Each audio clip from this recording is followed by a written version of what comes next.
Welcome back to the Bernard Lee Poker Show. We are continuing our interviews of winners. I know that previously I mentioned that we were talking about WSOP winners, but this gentleman just took down one of the Poker Master events, event number one, for over 205,000, beating out David Peters, who was recently on the show talking about his tremendous success during a lot of the Poker Go championships. But this gentleman has been on the show before, a lot of success in the world of poker, almost $9 million in career earnings. A good friend. We have played very often. We've actually played on TV together too, that WSOP regional championship in Chicago, but a good friend, known him forever. And glad to see his success once again. Shannon Shorr is joining us here on the Bernard Lee Poker Show. Shannon, thanks for stopping by once again. Thank you, Bernard. Happy to talk with you and happy to be here. Great news, obviously, winning this event. It is definitely a different world playing in these events as compared to WPTs and WSOPs, because obviously, even though the buy-ins aren't crazy, right? I mean, these aren't absolutely nuts. We used to play in $10,000 events every single week, so it wasn't that crazy. But in today's day and age, $10,000 is still a lot of money. There are a lot of the WPTs aren't 10,000 anymore. And then also, you are also playing against some of the best players, if not the best players in the world.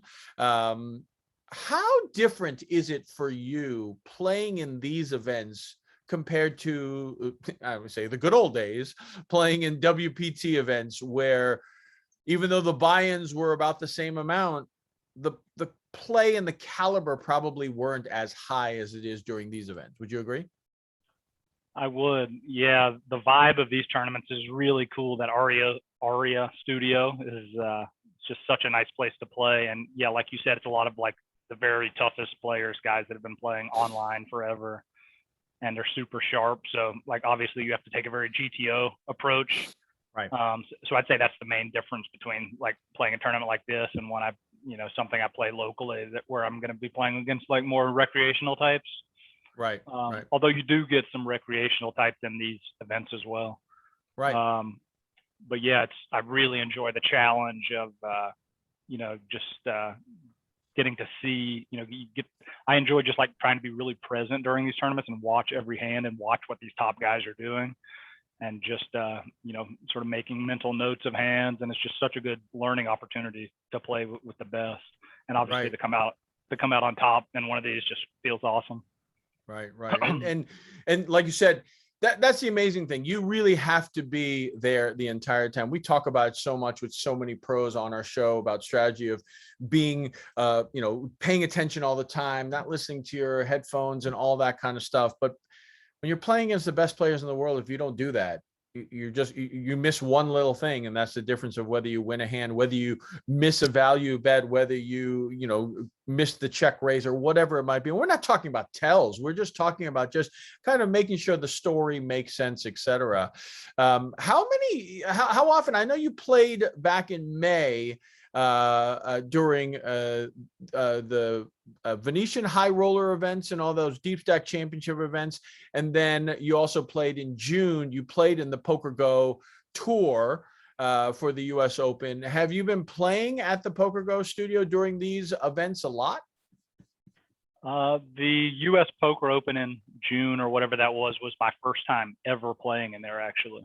And then they had the Poker Go Cup, I think maybe the start of July. I opted out of that one because there were some, what I felt higher value, smaller buy-in, but higher value tournaments going on elsewhere in the city. Right. And now this one, there's nothing really overlapping this one. So I'm happy to get in there. It's been fun so far. Right. So what did you think? How do you feel about these events? From what it sounds like, you definitely look at it as value. There's definitely more positive EV events in other scenarios sometimes because obviously there's more recreational players, right? Yeah, and just the fact that, if I can play a 3,500 or whatever at Venetian, that is a much slower structure. Like these events at ARIA are 40-minute levels and, 1 day event or 1.5 day events basically. Right. So yeah, I just try to, I don't have an exact formula for sort of determining the math of what's better, but you can kind of feel it a little bit. Yep. But yeah, these I definitely think there's still some value to be had in these 10Ks. So what made you kind of decide to play in this event? Obviously, it's a big step up. It's a challenge. Was it the challenge of it? Was it just to see if you could play against some of the? Some of these players we have played with for years, right? Whether it's Jonathan Little, Daniel Negreanu, et cetera, et cetera. But obviously, there is the new young guns as well. And what made your decision to play in these? Because obviously, if you look at it as a standalone event, it's not the most positive EV because you're playing against some of the best players in the world. Yeah, I honestly think it's the opportunity to learn is worth so much. Like I was talking earlier, just being able, even if I'm bringing in like a single digit ROI, and playing for several hours, I'm making good hourly, and I get to, be training for the upcoming World Series, and right. These buy-ins aren't like anything that I can't afford, especially how I've been running lately. Yeah. It's just was a no-brainer for me, kind of. So if you don't mind, talk about a little bit of that with my listeners. What are some of the things that you have picked up? You don't have to name the specific player if you don't want to give away that or anything like that, but like one or two things that you really have gained value in doing this that you feel like you're going to be able to translate over to the WSOP. I'd say just seeing how like bet sizes have trended downward, and how you can accomplish much more without betting as much in a lot of spots was something that I and it seems to be a trend of people who aren't like studying or playing very high stakes, is that they sort of put too much money and they often open to too big a sizes. They'll see bet flops like at too big a sizes. So I'd say that sort of like revolutionized my game in a way. Right. So you don't have to put as much in there for no reason and obviously put a lot at risk, and then you don't put as much at risk, and then obviously you still can take some of these pots down. In a lot of respects, like you said, the GTO and the small ball approach that Daniel professed so many years ago, it's kind of funny. It all comes back around, right? It really does, yeah. Yeah, and I think that's where maybe Daniel using that, and then also all the other things that he's working on. Obviously, he's having success, and other guys are having success as well. You have been around the poker world for so many years. For people who don't know, look backwards in time. Shannon had tremendous success before he was 21. And some people may say, like, well, that's impossible. Well, he did this before he could play in the US, but he played overseas as well, in Australia and in Europe, etc. And we're talking back in 2006. And you've played throughout the years and had tremendous success. And as we've talked about, $9 million in career earnings, just won this Poker Masters, won the 2650 at the Seminole Hard Rock just a month earlier. How, to you, in your own words, has the game changed so much within the last 15 years? And it's not really, I'm sure it's not really just one answer. It's just kind of up and down in so many different ways. How do you feel like back in 2006, we look backwards in time and we didn't realize how easy it was in some respects, and now what it has become? But how have you kind of evolved over the last 15 years? Yeah, like you said, when we were first getting started, like 06 and stuff, there was like no educational material. We were all just showing up and kind of like trying to figure it out, right? I don't even think we were talking hands together, right? Right, of course not. Firing the money we wanted to be quiet. We didn't want to talk with each other. Yeah, right. So yeah, just I guess like any industry, how like when there's money to be made, people flock to it, and things start being discussed about it, how to make more money out of it. I think a lot of people are just working really hard these days, and yeah, you definitely can't just show up and try to make a living in this anymore. Right. I mean, I think that one of the things that I talk about with a lot of people is that back in 2005 to 2010, right, really kind of right after the moneymaker boom and really the explosion of poker, and it kind of like the explosion of poker kind of died when the Black Friday hit. But in that boom, you saw so many people just showing up and playing because they thought it was the cool thing to do, right? They just did it. And so you never want to judge a book by its covers, but very quickly you can determine this person when they're 5xing a raise at the beginning and then doubling the pot on the next bet. You knew that they really didn't kind of know the game very well, and you could trap them, etc. And sometimes that became kind of like you just saw somebody and you maybe made an assessment, whether right or wrong, but sometimes, the majority of the times, you might be right. What I feel in today's world is you just don't know. This gentleman could be 85 years old. You could have a young kid who's 21. You have no idea. 50-year-old, it doesn't matter. Male, female, you have no idea because, like you said, there's so many things out there where you could learn. And, I saw a gentleman that I would have 15 years ago just automatically been like, he's one of my marks. And he 3-bet. Somebody just assumed there's no way this gentleman, he's got to be tight. He's doing it without anything. He called him, but then the flop came and there was a big continuation bet and he mucked, and he ends up showing an absolute stone cold bluff, like 3-bet light. And I mean, I don't think these players even knew what 3-bet light meant. Forget doing it. And I see it. Have you seen that kind of, trend as well?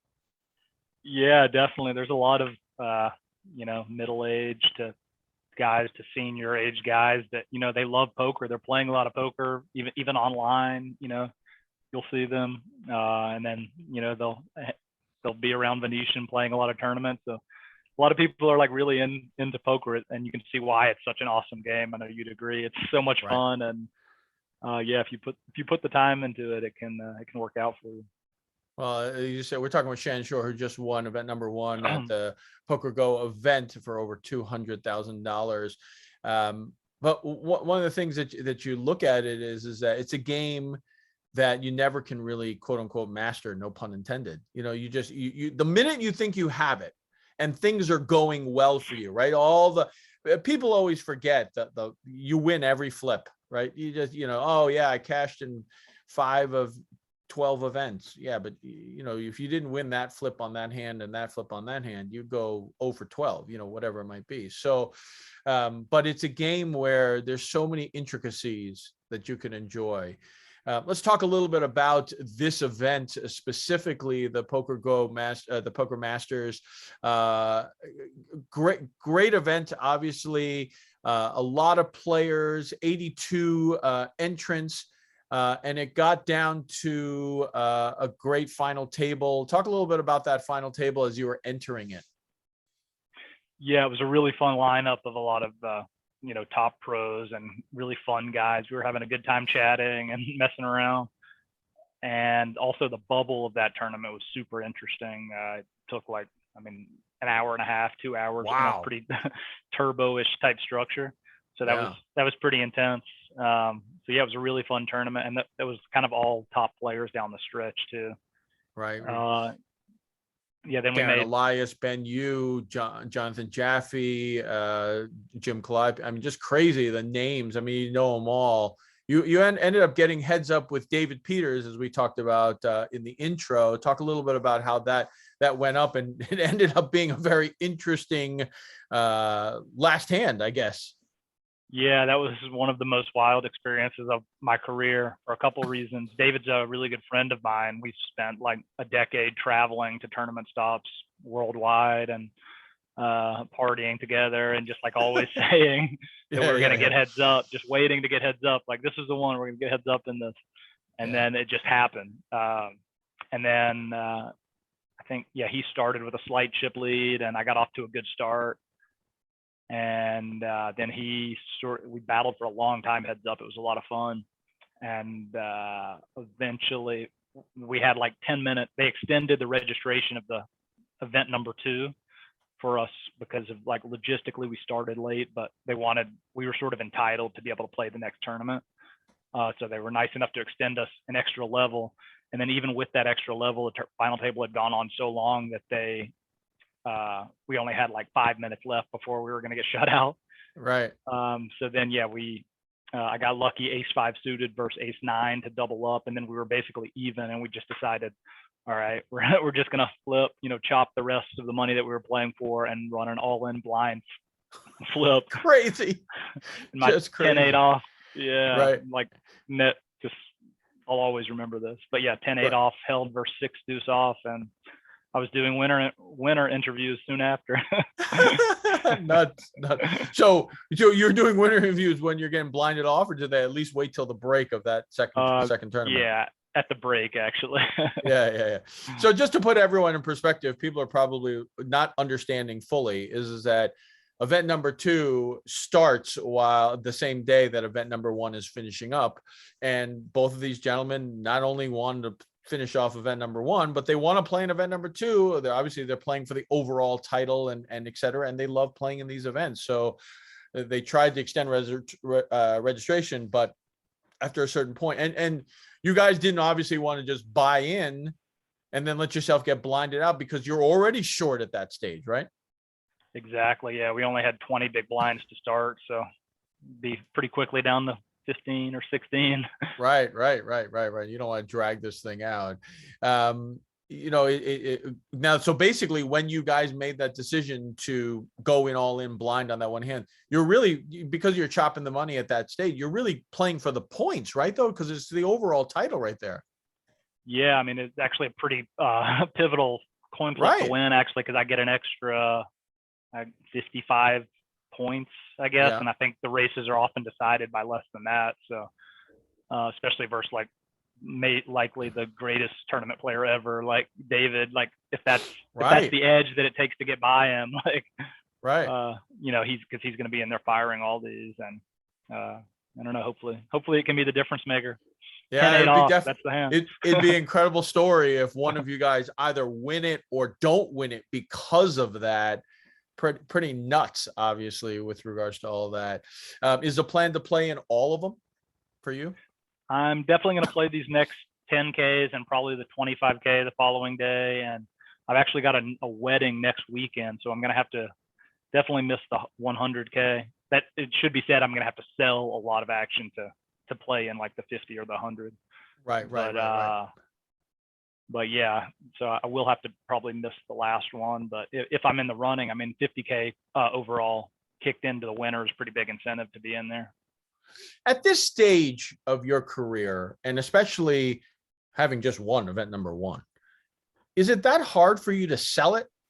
I mean, it can't be that hard. I mean, not to say that it'll happen in 1 second, but I would think within 24 hours, if you put it up and, I would assume you're not posting this like some of these guys are putting it up. We're not talking about the websites. They're putting it up on Twitter or whatever. Enough of these guys that you just send a text out to 10 guys and eventually it'll just be sold to the point that you want, right?